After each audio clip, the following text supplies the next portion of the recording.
Hello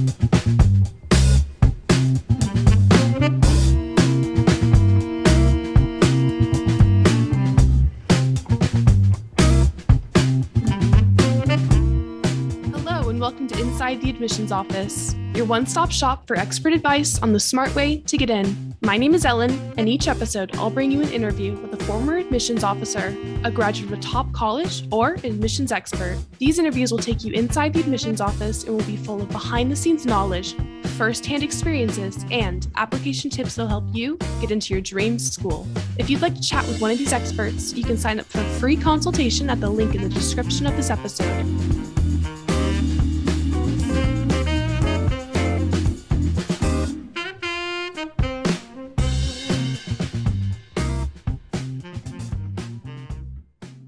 Today, we'll hear from Melissa Rains, a former director of merit scholarships at Duke University and an InGenius Prep counselor, about Duke University and specifically about what applicants need to do to be considered for a coveted merit scholarship. Hi, Melissa. How are you today? Hi, Ellen. I'm doing really well. Thank you so much for inviting me to chat with you today.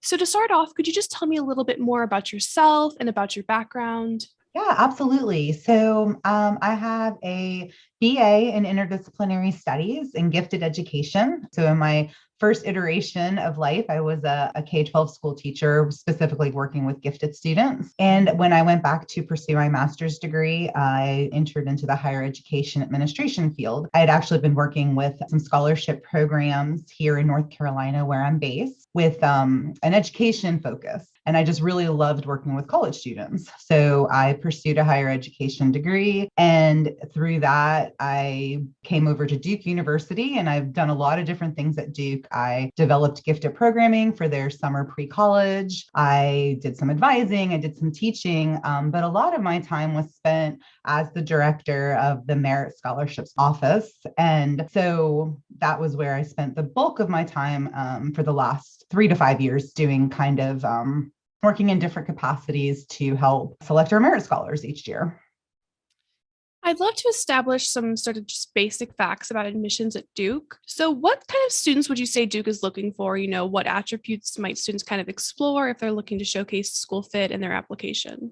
So I often talk to students who ask this question about the change over time in the US for what college admissions officers look for. So way back in, the olden days when I was going to college, they really cared a lot about a student being the quote unquote well-rounded. But the focus in the last decade or so has kind of shifted to less of a well-rounded student and more of a well-rounded class. So the director of Duke Admissions used to share kind of his fun little term that he created for that called InEggy. And what that kind of meant was a student who was intellectually engaged both in and outside of the classroom. So that certainly doesn't mean that you shouldn't explore things that you enjoy doing that aren't directly related to what you think you might want to study in college, but particularly for some of those higher, more competitive, like computer science, engineering, math, nursing. They want to see that you actually have spent time in high school in that space. And so maybe some of the extra things that you do that are volunteer based on the surface actually are also based in one of those areas. So certainly there's room for an expectation that students are exploring not just their academic area, but really what they're looking at today is students who are taking the initiative to go outside of the classroom. Leadership also super important, and that can take a lot of different forms. It can be in a school club, it can be starting your own foundation, and then impact. There's a lot of focus now on what kind of impact have you made in your school, but also in your community. So those are kind of the areas. And then of course, always academics. But I say this with a grain of salt that almost all students applying to top schools these days are going to have the top academics, right? So that's not the place where you're differentiating yourself anymore these days. What would you say differentiates Duke from other elite schools? Well, the one thing I can speak to when we a little bit further, definitely the way they do their merit scholarships is a little unique. They don't have applications for most of them. A lot of other schools are kind of shifting that way. But Duke's been doing that for quite a while. And I don't know that I can say that other elite schools don't do this, but I will say that Duke places a huge emphasis on professor-student relationships and getting students involved early in research. And research, I think a lot of people think of, oh, that's me in a lab and it's only STEM related, but there are so many amazing research opportunities in just about any field. And Duke has such strong graduate programs that makes access to undergraduate research really easy. So I will say that's the strength of Duke, definitely. They put a lot of work and emphasis into programs that help develop those relationships with professors early on. And I think that helps their success rate with students getting into graduate school or winning nationally competitive scholarships like the Rhodes and Marshall and Mitchell. Have you ever encountered any sort of specific misconceptions about Duke or about applying to Duke, the Duke admissions process?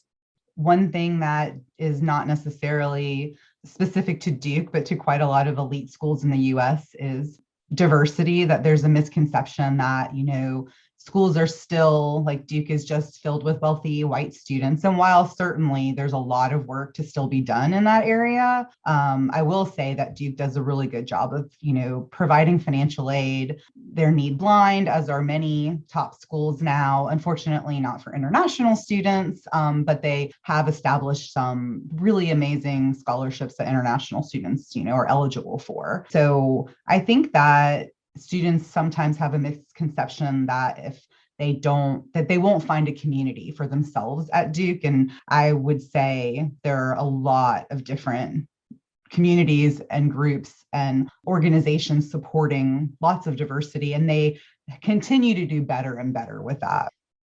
Could you walk me through what a day would look like as you're in your role as the Director of Merit Scholarships during each season of the application cycle? So my role was twofold. One was on selection and the other was on support once the scholars get there, because the scholarships at Duke include programming for all of the students that are merit scholars. So it's a year-round kind of process. We did a lot of planning for the upcoming year in the summer, just like they do in the admissions office. And I worked directly with a specific liaison in the admissions office and read directly applications, that were being submitted.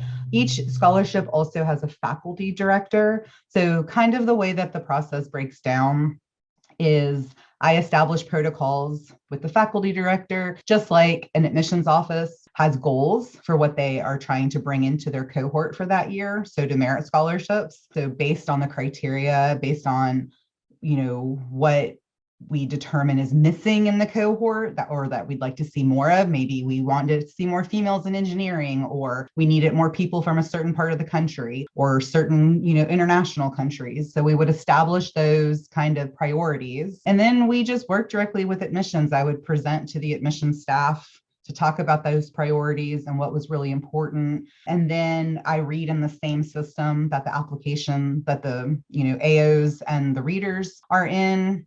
And so basically applications that any reader thought might be a good fit for a merit scholarship would come to me. I would do the first read, and then I would kind of sort them into buckets based on what they might or might not be eligible for. Some of them could be eligible for more than one.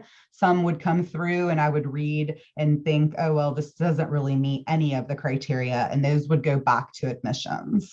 Most of the students I was reading were likely admits, or what the admissions world kind of calls a direct admit. So it's a spot that those AOs are using for someone without having to send the student to committee. But it just depended on where they were in the process. We also do at Duke read ED and RD together. So there's no benefit in terms of merit scholarships for applying ED versus RD. Once the kind of group is set, the faculty director and I would pull together a committee of readers for each scholarship. So those would be mostly made up of professors and high-level administrators. There'd be anywhere from, 5 to 12 people on a reading team, just depending on how many scholarships were being offered by that specific program, because every year, the numbers changed. And then we would go through multiple reading processes, and we would at each level narrow down until we got to a finalist pool.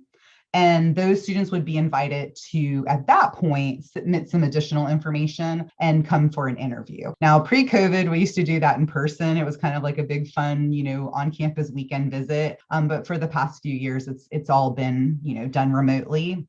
And after that level, from the finalists, after they go through interviews and do all the other components, then they select awards and alternates. And then it's just kind of a matter of if they accept or not to come to Duke. Could you also break down the different scholarship options? So I know we have merit, we have need-based. Could you kind of just give a little definition of each, the differences, similarities? All of Duke scholarships are considered full ride merit scholarships for incoming students. Duke does not offer partial merit like some other schools do. They don't match national merit. They don't match other scholarship offers that you've received. So the breakdown within each scholarship is pretty clearly defined on their website, and some require need and some do not. So again, they're all considered in the same way. They all go through the same process. They're all full ride merit scholarships. They just have different criteria, need being one of them. Another criteria could be geography. There's a specific scholarship that's only for students from North and South Carolina, because that, is what was important to the funders of that scholarship. There's a scholarship that's set up only for international students because that family wanted to support international students coming to Duke. So each scholarship just has its own specific criteria. Need is just one of them. And they, again, don't all require need. Some do, some don't. What misconceptions do you often find that students or parents have about scholarships, especially merit scholarships? Yeah, this is a great question because I also was a parent going through the process, and several years ago. And you would think, given the fact that I did this for a living, that it would be less complicated for me, but merit scholarships are one of the biggest mysteries of all time in terms of the higher education world. And that's because all schools do them differently. So I think one major misconception is that the main focus is just going to be on academics, which is understandable because they're using the word merit. But merit can mean a lot of different things in the scholarship world. Merit could be leadership, it could be research, it could be initiative and impact, and each school sets their own criteria. So some schools offer straight academic merit to all students that meet certain criteria. So the school my daughter attended, everybody got a little bit of merit aid if they hit a certain, GPA. Some you have to apply to. There are a lot of really strong full ride, half rides merit scholarships out there, but they want you to apply in advance. And then some are like Duke, where you just are considered by applying to the college itself. And we're starting to see more of a shift in that direction, more so than there used to be out there. So by just applying, you're being considered. Oh, one other thing I will mention too is to be really careful to pay attention to the difference between scholarship deadlines and admissions deadlines. So a lot of schools that require additional applications or even consider you, regardless of an additional application, will have an earlier application deadline to the school. So whereas maybe the deadline to apply is January 1st, the deadline to be considered for scholarships is December 1st. So you'll want to pay attention to that when you're considering your college choices. What role does standardized testing play in the merit scholarship selection process? And then have test optional, test bind policies kind of complicated that?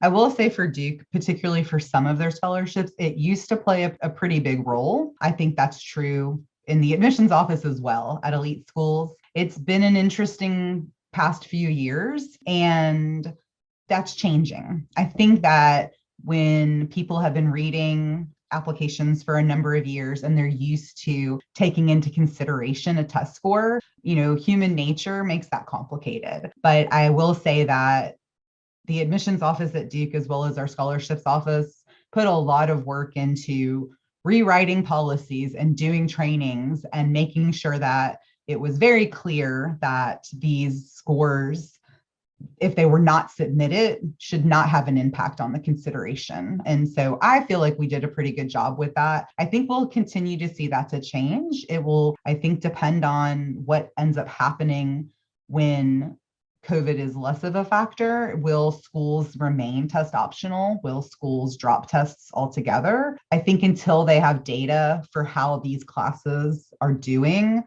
without those test scores as an indicator, we won't know for sure. So in the selection process, the admissions officers would choose the top candidates sort of and pass them on to your office. Then how did your office make the selections for who got the scholarships? So kind of as I mentioned before, I would get a ton of applications starting shortly after the ED deadline from admissions. So the reading process would usually begin, a little before the holidays on my end. So I would read all the applications that came from admissions over, I would say on average around 1,000 applications each season. Because you have to keep in mind that these are full ride scholarships. So there's no reapplying. Once you get it, you get it. They're worth well over $350,000. And so for each award, you were only maybe giving 4 to 10. So we're not giving a lot of these, right? So the first cut from my office, I would read, and then I would put into buckets based on whether or not they met the criteria of just being a merit scholar, because some didn't. Sometimes admissions officers would send, they were good applications, but they just didn't quite raise to the level of being, eligible really for any of the merit scholarships. And those would go right back to admissions for them to make a final decision on whether that student would be admitted. I would say 90% of the files I read were likely to be admitted, regardless, of if they got considered for merit beyond that. And then after I did my first kind of push into buckets, they then went to the faculty director. So kind of very similar to the admissions office. There were 2 initial readers. So I would read, make my recommendations. Then the faculty director would read everything I pushed to them. And that would vary, depending again on the size of their program. So maybe they were reading 50, maybe they were reading 150. And then they would make cuts at their level. And then from that point, once we had kind of a nice list, very few got cut at the faculty director level, then they would be pushed out to a third read. And then that's when the committee came in. So, the third, if you were a committee member, Ellen, you might read 10 of those 50, right? Then you would read your 10, you would make your, notes and scores and recommendations, and then we would have a committee meeting. So it's very similar to the admissions review process. You have your reads, you have your, yes, this is definitely going to go on. And then you would have your committee meetings to kind of, discuss and fight for the students that you wanted to see move forward. And then once we had those committee meetings, the lists that came out of that would be the finalists. And so the finalists were then notified they had become a finalist, and they were offered the opportunity to participate in the process moving forward.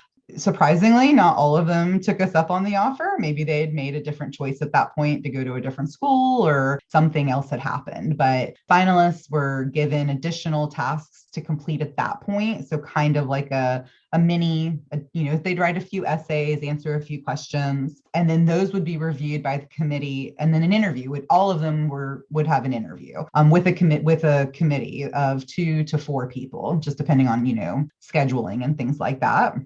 And then from that point, we would have another meeting where we would sit down and we would choose from the finalist list who was going to be an initial award and who was going to be an alternate. So there's main criteria, which never changes. The Karsh International Scholarship, you will always have to be an international student to be able to be considered for that. But the needs of the university or the needs of the scholarship cohort, that's what changes, from year to year. Since the majority of the merit scholarships at Duke, students can actually apply to them separately, how should they fine-tune their overall application to make themselves more competitive for scholarships? Yeah, so like for any school, honestly, that puts criteria out there about what those scholarships are, so Duke puts criteria out there. The Office of Undergraduate Scholars and Fellows has all of the criteria and all the scholarships. So the first and best thing to do is to read about what are the criteria. And if you start that early, then you can kind of build up your resume to match the criteria. I mean, some things are out of the student's control. They can't control if they are African American or from an African country. They can't control being international or not. They can't control the need necessarily. But there are pieces within each that you can control. But what I will say for all of them is that leadership and impact are going to be, impact in your school and your community are always going to be important. And then you really need to focus on what is that scholarship's criteria. So for example, the AB Duke program really is a research-based scholarship for students in a specific area. So students that want to be considered or want to be competitive to be considered for that scholarship, they need to have done research in their high school, years, whether that's in summers or during the school year. So some schools don't publish the criteria, and you just, it's kind of like a crapshoot, but I would say many of them do. So the best thing to do is to find out what the scholarship wants and then kind of put yourself in the position to be what they want. The only merit scholarship at Duke, and correct me if I'm wrong, that students can apply to directly is the Robertson Scholars Leadership Program. Why is that one something that students can apply to directly, and what should they highlight in that application? So that is true for the big full ride merit scholarships. There are some smaller programs that you can apply to once you're at Duke, but this is like, I'm talking incoming freshmen. So the Robertson Scholars Program is unique in that it is a dual program between Duke University and UNC Chapel Hill. And so that's one of the reasons why they have an application process. Honestly, the main reason why they have an application process is because that's what Mr. Robertson wanted and for the program. But because they are considering that students that are going to be attending both schools and they're going to be swapping a semester, kind of like a study abroad, if you will, that's one of the reasons. You can be considered in a couple of different ways for this program other than direct. So you can be a school nomination because they do partner with some schools, particularly schools in certain countries, and then you can apply directly. What I will say is if you're interested in being considered for this program as an ED candidate, you have to apply directly. For RD candidates, there's two paths. They can apply directly, just like regular, or I actually had the flexibility to send some students their way in the RD pool. So sometimes I would get a file from admissions and I would read that file and it wouldn't really match the scholarships that I oversaw, but I would actually see something that would spark, Robertson in my mind, and I could send that over to the Robertson team to look at. But I did not have that flexibility for early decision. So if you are interested in being considered for Robertson as an ED candidate, then you have to apply directly. So Robertson is about high level, high impact leadership. So think the difference between not that there's anything wrong with being a member of a nonprofit volunteer organization at your school or in your community, but they're looking at people who are doing, the founding member, the president of these nonprofits, and they're looking for people who are doing things that go well beyond the school level. So we're talking about students that do things that have an impact on their regional level, their local level. Some of these kids are doing things on a national and international level. But the big thing they're looking at is high level, high impact leadership with the potential to continue that once they get to school. But they've done some pretty impressive things already coming into this program for sure. Both at Duke and in general, if a student doesn't receive a merit scholarship, what would you recommend their other options are regarding financial aid? I think that the question is different for domestic versus international students. Almost all elite schools, even in top 50, whatever you want to call elite, are need blind or moving towards need blind for domestic students, which means that checking the box that you're going to apply for financial aid doesn't hurt you in any way. And you may think that you're not going to get any aid at all, but there is a range of aid that you could get. It's also the way in which you qualify for loans potentially, or institutional aid, or work study. So as much and as annoying as it can be to fill out the FAFSA, at least for your very first year, you should try it. International students are a little bit of a different situation because on the flip side, most schools in the US are need sensitive to for international students, meaning that there's a limited amount of money that they have available to give to international students for aid. And mainly that's because international students don't qualify for federal aid in the United States. So all aid that they're getting is either scholarship-based or institutional aid. So there are some schools that are need blind for all students, international or domestic. So if that's something that's really important to an international student, they should look into what some of those schools are, because it's unfortunate because there is a limited amount of money for international students. It does make the acceptance chances tougher, right? If you need aid versus if you don't. So that is something that I think some schools are getting better at. They're establishing scholarship pools for those students. But to be honest with you, like, especially as a domestic student, the best thing you can do is start with the FAFSA. There's also a lot of resources out there now for private scholarships. And some of them require very little for you to do, but I would just, start with looking into some of those resources and seeing, even a few $1,000s helps. That could pay for books for a year or two. So, just what is the cost benefit to what you have to do to apply to the college, particularly certain subject areas. That's a great way to start narrowing down, because the scholarship search can kind of go down a rabbit hole. But if you're interested in nursing or, political science or engineering, you can kind of start searching there. I always say start with the thing you want to do, because there's a lot of private scholarships out there that are specific to a certain area. Moving into the realm of candidacy building, how would you recommend that younger students build their profile if they're wanting to be more competitive in the future for scholarships, especially merit scholarships? Yeah, well, the first thing that they need to do is just to do well in school, to be competitive on an academic level. And those grades need to show upward trajectory, and they really need to show taking advantage of what the school has to offer. And particularly for academics, doing things outside of the school in an area that you're interested in is another way that you can kind of help build that up if your school doesn't happen to offer a lot of those advanced classes. But I'll go back to what I said at the beginning with that intellectually engaged.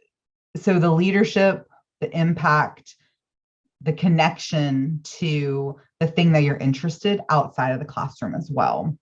Research is huge. If you can get an opportunity to do some research sometime through high school, definitely do it. There are lots of ways to do that now online. There are tons of programs where you don't have to be near a college campus anymore and go in person to do research. And there's a lot of different ways. Research can mean just even like helping, a humanities project go through the data that they've collected, or do a literature review for something. So there's a lot of different ways in which you can do that. But I will say that merit scholarship readers get very excited when they saw a letter of recommendation come from a research, professor or a postdoc or something like that, especially if it's really well written. So I would say definitely get some research under your belt. And then I would say the next thing after that is honestly focusing on one or two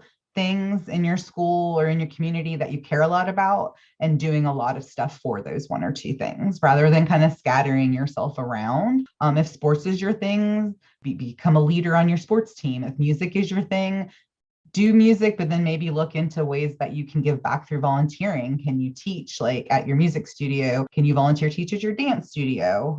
If you're a writer, if you're an artist, you need to get published. And that doesn't mean that you have to be published in some amazingly well-known journal. There's a lot of opportunities out there now. There's student-run online journals and things where you can get yourself out there putting your art and your writing. If you are into engineering or computer science, do a lot of that, because those are really competitive fields. The same thing is starting to be true for finance and in business. That's super helpful advice. Do you have any other additional words of wisdom you might want to share with students? I would just say, it is a much more competitive space in terms of applying to college these days. But there's a college out there for everyone. There are a lot of colleges that sometimes people overlook that are just really amazing, connected colleges in a space that you want to be in. So sometimes maybe the focus on it being the top of the top schools isn't where you should be focused as much as it is being in a place where you feel like you can get a really good education and the thing you want to do, and you feel connected to both the place and the people, because you're going to spend 4 years there at least, and you should enjoy the place that you're going to be for that amount of time.